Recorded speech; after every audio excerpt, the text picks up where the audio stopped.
So one of the things that people don't really talk about in the healing community is how when you start to heal from trauma, people will start to fall out of your life, and how this is normal. If you've experienced trauma and you're finally healing it, there is a high probability that you are not fully functioning to your fullest ability to be yourself. And so there could be things that you could be doing to navigate the world that are trauma responses. Like, for example, if you are afraid of speaking up because you're afraid that people are going to lash out at you because that's what you grew up with, or if you are uncomfortable setting boundaries because you were not allowed to have boundaries as a kid, these things might not be as easy for you to do. As we're navigating the world without these skills, we may allow people in our lives that may not actually be healthy for us, but we don't know it. So we may have friends and, family members and even relationships in our lives where there's kind of like this unspoken agreement. I will be in your life as long as you don't have boundaries or you don't speak up for yourself.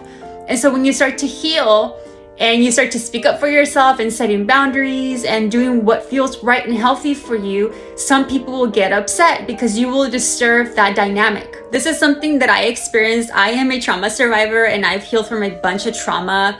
And one of the things that I experienced is that I did have people in my life that I thought, were friends or just people that I thought I knew. And as I started to heal and set boundaries, I noticed how some of them would get upset at me and they kind of started falling out of my life. And so when that happened, I kind of felt kind of lonely and it felt kind of depressing because I was by myself a lot.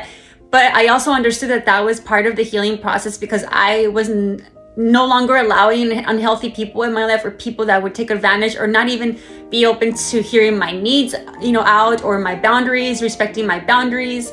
And so I was okay with that. So know that if you are in this journey and that's something that most likely will happen and it is completely okay.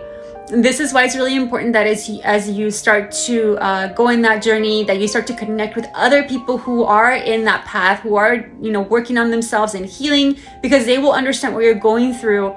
And also understand that as you let people go, new people will come into your life that are going to be healthier because you're going to know how to be able to discern between healthy and unhealthy people. And so you can be more selective of who you allow in your life.